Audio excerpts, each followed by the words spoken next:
Okay, so the next thing we're going to do is we're going to kind of define some of these areas.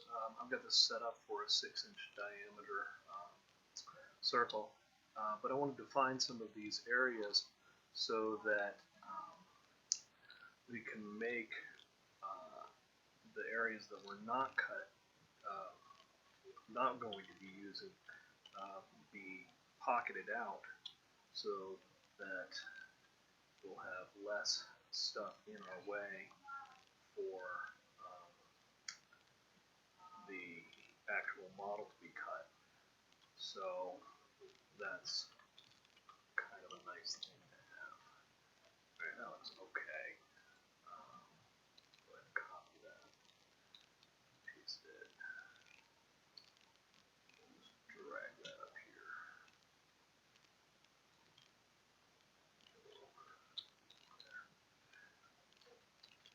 And then a square over that area. Okay. And so now, with that information, I can select it.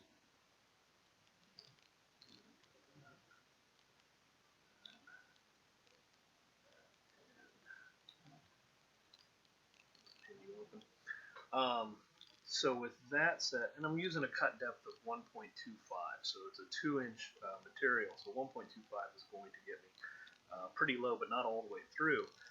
But really what you need to think about is as you're cutting this part, and the router and wherever the shield is for it, the dust shield, what's it coming into contact with over here? So right now we've got 1.25, which should be the whole cut length of the bit. So that's okay here, but then as it starts to contour this and it gets lower, is it going to run into the sides? And so something you need to pay attention about. And if you need to create additional rings up here to sort of reduce your height, not below the roughing height when it does a roughing pass. So you might need to play with it a little bit to make sure that the collet is going to clear and the rest of the housing of the router will clear depending on the length of the bit that you're using. So pay attention.